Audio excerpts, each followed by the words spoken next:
want women's hats, flooring retailers near me. But that's not enough, right? If you're just doing that and you're doing no targeting, you're going to blow through your budget so quickly. And really what you want to do is you want to use those keywords, but you want to lock your budget to the personas within those keywords that are the most likely to convert and the most likely to bring business to you. So there's a whole bunch of different ways that you can target. You can target by location, you can target by day of the week, hour of the day, you can target by device, or you can target by demographic information. So location targeting is very basic, but I want to make sure we all are kind of aware what you can do. There are 4 different ways you can target by location: radius, income level, central commercial area, and university. Now, most people in this room, I can assume, are doing radius targeting.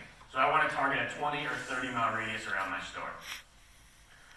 What else is interesting is income level is kind of hiding within AdWords, but you can actually target income levels within Google. I was telling someone earlier that think of these targeting methods, they're not all targeting methods, they're also exclusions. So you could also put a radius in and say, don't target this radius. One of the more interesting things that we like to do is we like to say, target this radius, but then we put in income levels to exclude. So everything I'm saying here doesn't mean you have to target, it also means you can exclude. So if you are doing a 30-mile radius around Detroit, for instance, your store is in Detroit, but there are certain income levels within Detroit that you know just don't want to look for hardwood, they probably want to look for carpet. Well, in your hardwood campaign, you can negate certain income levels, or you can increase your bids on certain income levels. So again, think about all of this not just as targeting, but also targeting to exclude. Yep. When it targets on income level, though, let's say it's John and Mary, and Mary has a 2-year-old daughter home, and Mary's not working right now. Is it going to target that way? I mean, Yep. how does it know? How does it know if Mary's in? It knows household income, right? So it's looking at household income based on IP. So it's not going to look at the individual person. It's actually going to look at the whole household. And this is data that Google wouldn't put this in AdWords unless they were extremely confident in the data that they had. Right? This is their biggest revenue driver for their business. But it does look at household income. So if there is one person making $1 million and one person who's not making any money, it'll look at the $1 million and target them both. But it is household income compared to the individual person. The other interesting thing is the central commercial areas and universities. So let's say, for instance, you target the whole US, but you don't want to target college students at all. You're not going to sit in front of your computer and type in literally every single university to negate it. What's really cool is Google gives you this ability to actually say target or exclude all universities. So if you target an area and you don't want college students, it's really easy to do that. It's also really easy to target central commercial areas or negate central commercial areas. So if you're targeting all of New Jersey and you say, hey, all of the central commercial areas I don't want to show in, you can actually just tell Google right away, exclude that, or please target that. So the next way of targeting, and again, making sure that your budget is going to the right customer, is through ad scheduling. Ad scheduling basically just gives you custom control over when your ad is shown. So what day or what hours. So what we like to do is show the ads 24/7 to start, right? Collect as much data as possible. Now, obviously, if you're going to show your ads 24/7, I hope that you have a call center or some call service that can answer calls at 10 p.m. or 11 p.m. But what we do is we start very broad, make sure we're capturing all the data. I don't want to make assumptions, and I think that's a big problem people make within Google, is they just make assumptions. I know that my customer is only going to be here. I know that these keywords are the ones that work. Never make an assumption, let the data actually do the talking.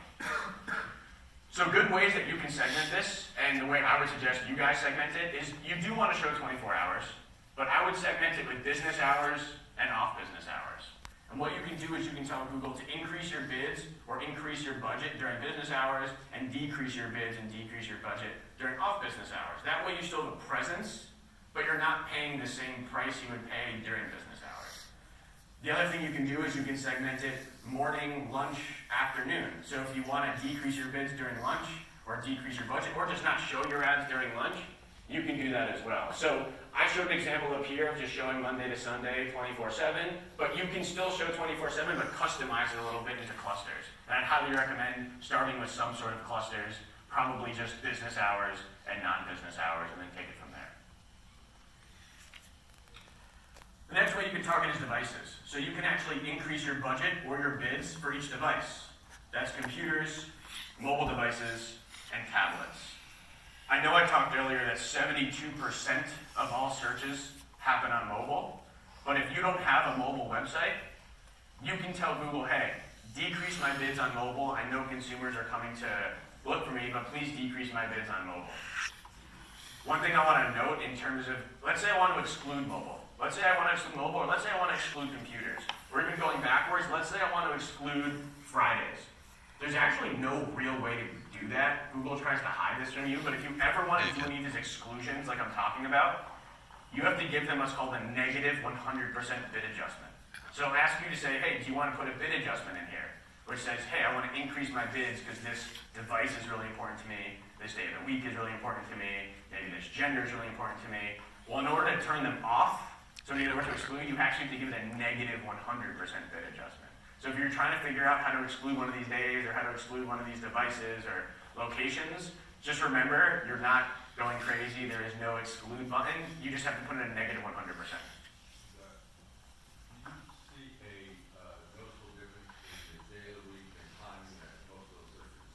Yep. So I can't speak to the searches, but I can speak to conversion rate. So what we actually see, and it's pretty linear, from Monday to Sunday, the conversion rate goes up, like sequentially. So the conversion rate is actually the highest. The conversion rate is the highest on Monday and goes down every single day until Sunday. But if you look at the searches, it's actually the opposite. So what we're seeing is people are doing their education on weekends, but they're not doing the actual conversions during the week. So what I would do with that data is basically take your branding campaign or the campaign that's meant to kind of tell your story and more higher top of the funnel. I would run that on weekends, and I would do the more keyword searches and bottom of the funnel during the week. Does that make sense? So conversion is either a form fill or a phone call? Yeah, so that's how I think most of us would label conversions. Now maybe that's also a request a sample or a request a brochure or other things, but a conversion is just any action that you want them to take that moves your business forward, right? Other people can say conversion is if they spend 4 minutes on my site, and you can kind of decide all of those conversions, but for all of us, I think phone calls and form fills are the best, and then everything after that you can kind of decide on a basis. So the last way that you can target is by demographics. So who sees your ad? So within demographics, you can target ages, genders, household income. And then you can actually do permutations of this. So if you don't want to exclude all people ages 18 to 24, you actually just want to exclude people ages 18 to 24 with a household income under 100,000, you can do that. So you could actually add the permutations together. And what I find is that although 18 to 24-year-olds aren't the target customer base, if they do have a higher income level, they're more likely to be a customer. So I wouldn't just not target the 18 to 24-year-olds. I would actually just not target the 18 to 24-year-olds below a certain income level tier. So that is some of the targeting, that's some of the keyword stuff. Now I'm going to talk about how do you capture more digital real estate, right? Just like you guys, the bigger the store, the bigger the sign, the more customers can see you. It's actually very similar on Google. Ad extensions make your ad bigger, it takes up more real estate, and the more ad extensions that you have, it actually pushes your competitors down. And if you have more ad extensions, Google might only show one ad on top because your ad is so big and all of your competitors are on the bottom. So I'm going to go through what ad extensions are and why they're important, but just at the baseline, they take up more space on Google. So the more digital real estate that you can get, the better. The more you can push your competitors down to the bottom, the better. So make sure you're using ad extensions. Yep. How many site links can you do? 6 or 8 or? So you can put in 6, but they will actually rotate them for the top 4. Got it. So the first one, and probably the most important one for you guys, is call extensions. When I started at Google in 2012, you could actually put your phone number in the ad text. So you would, in the ad text, say call, 908-246-7574, and that was totally fine. As of 2013, you no longer can do that. So if you want phone calls to your business, you need to add call extension. If you guys are running Google Ads, basically everyone here, and you don't have call extensions, they have no way of calling you from the ad. So the way call extensions work, on mobile, they're a little click-to-call button. So you can see here, there's a click-to-call button. Consumers can actually search for you, click the click-to-call button, and call you right from the ad. We've actually heard a lot of customers come to us and say, Todd, we're getting a ton of phone calls, we're getting a ton of customers, it's great, but when I look at my Google Analytics account, our traffic is down. Like, what's happening? The truth is, this ad unit is so powerful and tells them so much information that it's basically a landing page, right? You're telling them what the product is, you're telling them how much it costs. They don't really have to go to your site, right? They can call right from here without ever having to go from your site. So if you are seeing your Google Analytics down, but phone calls up, this is probably the reason why. Now, a trick that, again, Google doesn't want to tell you, but I'll tell you, is call extensions on desktop. Call extensions on desktop just show your number in plain text. So on mobile, it's a click to call button. On desktop, it's plain text. Now, I mentioned you get charged per click. So if a consumer is on desktop, sees your ad, sees your phone number, calls you, and doesn't click, that's a free phone call. So Google doesn't like to talk about that, and honestly, I don't have that many numbers. I don't have that much data in terms of how many phone calls you get that are technically free, but you can actually see that within Google. If you go to the call details section, it'll show you how many calls came from desktop and mobile, and it's not going to say, like, desktop, this was free, but that's what they're basically telling you. So if you do look at that report and you see desktop phone calls, you probably got them for free because they called you right from the ad. The next type of extensions are structured snippets and site links. So structured snippets give you an extra line of text. You can kind of see here without structured snippets, there would only be 2 lines. You add structured snippets, and there's a 3rd line. What structured snippets allow you to do is just tell more information about your products or services. So for example, you can list your service catalog, you can list the types of products you have, you can list the types of warranties you have. Really, you can leverage this any way you want. The way you should think about it is, I get a 3rd line of text, my ad gets bigger, why wouldn't I use this? Find a way to use it. Site links are actually the biggest way to grab real estate. Site links are those 4 little blue links. You can see them on the left and the right. They make your ad almost 2 times bigger, and they give you clickable links for the consumer to go to different parts of your site. So whereas structured snippets aren't clickable, right? You can kind of see the black text, they're not clickable. Site links are clickable. So a lot of consumers, especially local businesses, will use things like, the 4 site links might be about us. It'll take the consumer to the about us page. Maybe you'll say our specials, or 24/7 customer service, learn why. You can really use anything that you want and send them to any page that you want. One trick that I like to use is the ad. So if you look at number 1, that's the main ad, and number 2 is the site links. You can actually make one of your site links the same URL as your ad. So let's say your ad URL is toddsflooring.com, and your first site link is learn about what makes us special. That link can actually go right to toddsflooring.com. All of the other site links need to have a unique URL or a different page, but you are allowed one site link to be the same URL as the main ad, so make sure you take advantage of it. It's just another way to double dip on the page that you really want people to go to. On the site link, can't you make a short description also? Yep, so on the left, sometimes they show descriptions, sometimes they don't. So on the left, you'll see what it's like without descriptions. On the right, you'll see what it's like with descriptions. Obviously, with the script, you want to add the descriptions. Google will decide when and when not to show it. But if you're showing descriptions and site links and structured snippets and the call extension, your ad is going to be 3 or 4 times bigger than your competitors. And if you're on top, Google can't show 3 of those. There's just too much room. So they'll actually push someone down to the bottom. Yeah? You're here to help Mohawk and workforce with this. Is that what you're doing? Yep. Are you working for Mohawk or yourself? Nope, I work at a company called Adhawk. So we actually do all of the digital, so all of the Google ads for Mohawk and all of the retailers. So when you hear about Edge and you hear about Omnify and look what Mohawk is doing online with Google ads, we're the ones that are actually powering all that technology. Just under 2 years. 2 years? Yep, just under 2 years. About a year and a half. Okay, so the last 2 are location and call-out extensions. So location extensions are actually the only way you can show your address. So if you want people to know your address when they're searching for you, location extensions are really important. In order to put location extensions on your ad, you actually have to create a Google My Business page. So if you're having to create a Google My Business page or Google Places page, make sure you do that and connect the 2 accounts.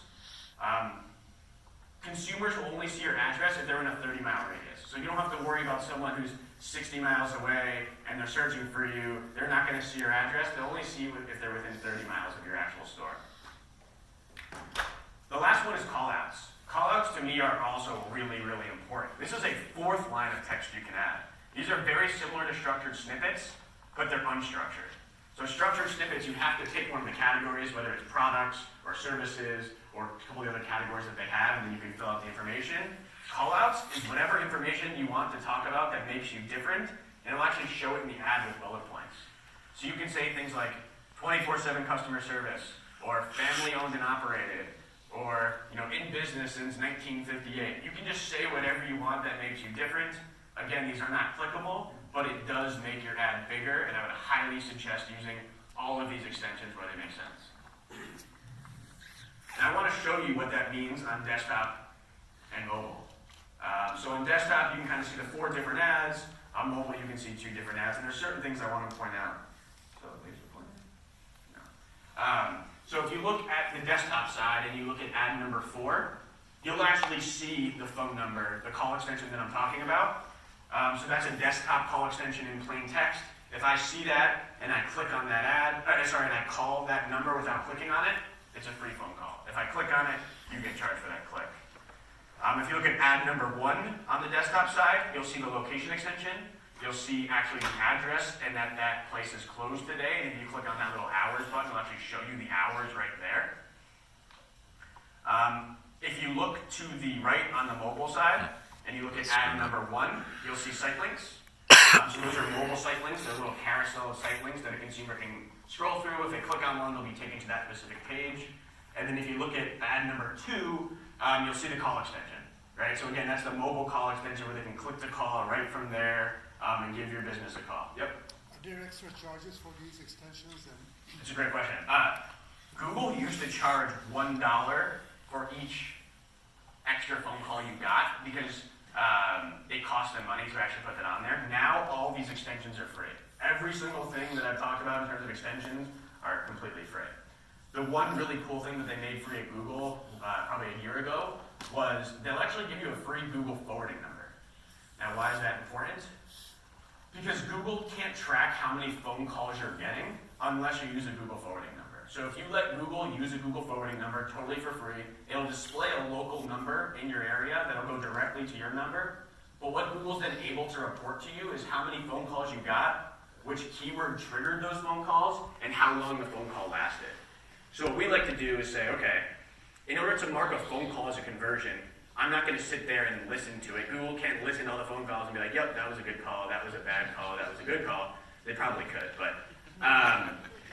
but the way they're able to do this is with a Google number, and they can track how long the calls were. So if you go into call details inside of AdWords, it'll actually show you a whole list of all the phone calls you got, the phone number that called you, and actually the duration of the phone call. So what we do to make up for that is we just put a certain duration. So we'll say if the phone call lasted over a minute, mark that as a conversion. Now that might not be a sale per se, but at least we know that was like a good quality phone call. It wasn't like a call, what's your address, hang up. So if you are going to use call extensions, think about using the Google forwarding number. And really the only reason to use that is so that you can track the calls. And honestly, consumers are clicking to click the call button. They aren't even looking at the number. So you don't have to be concerned that it's not your number. And if they do call that number back, store it in their phone and call you back, it's directly to you. They don't like reuse them and cycle them around. So that is like a free number. And they used to charge $1 for that number every time someone clicked. But now it's totally free. Can I ask a question there? Yep. You know, on the file, they give you a phone number so that they can track those calls also. Yep. So this will be a third phone number? No, so if you're using the Omnify number, you can use that instead. What that number is it actually does call tracking and call recording. So the cool thing about that number is you can actually listen to all of those phone calls, and then if you want to, you can go back and listen to how your sales team did and kind of grade them or grade how good the phone calls were. Actually, the best retailers that I've talked to, and honestly at Google, when we would work with local businesses, I can tell you that the best thing I ever saw local businesses do is leverage a call center. From our data, about 20% of phone calls during business hours in the flooring industry are missed. Reason being, there's one or two people in the store, a consumer comes in, you're talking to someone, you're doing paperwork, you're doing a million things. 20% of phone calls during office hours are missed, number one. And number two, after hours, there's no coverage. So I've seen people really leverage call centers for that reason, number one. And number two, they grade the phone calls. So if you're actually able to grade all the phone calls, you can push that data back into AdWords. And rather than me saying the phone call lasted 30 seconds, that's really great, you could actually grade it and upload it to Google and say, no, this was actually a sale. And if you're able to do that, you can optimize even better. I don't expect anyone to be doing that by hand and listening to all the phone calls and grading them. That's pretty difficult. But I have seen local businesses leverage highly specialized call centers to say, hey, we need you to answer calls during the hours we're not there, get their information, and just ask them some specific questions. And while you're at it, grade the phone calls while you're talking to them so we can upload that to AdWords. And I'm happy to talk about how to leverage a call center in AdWords because I do think that completely takes you to the next level. Yeah. Could a customer call into the store through one of these Google numbers Mm-hmm. and they get a sales message? Does it do like a little chime before that message starts No. and say, this call from Google or something like that? Because I've had some salespeople say they get that, and some salespeople say, sorry, I got that and I thought it was just a subscription and I hung up. Yeah, so it doesn't natively do that, but if you're using CallRail or another service, you can say, if they call from this number, give me a message so I know. The other thing I've seen people do is, they'll put a vanity number on AdWords compared to their normal number, so they'll know any number that's calling this vanity number came from Google. But technically, natively inside of Google, you can't. If you use other services like CallRail or call tracking metrics, you can do that, but natively, that's not something that Google offers itself. So we went through extensions, we went through keywords, we went through kind of different targeting, but the point I'm trying to make here there are 750 permutations, not 750, there's 750 permutations of optimization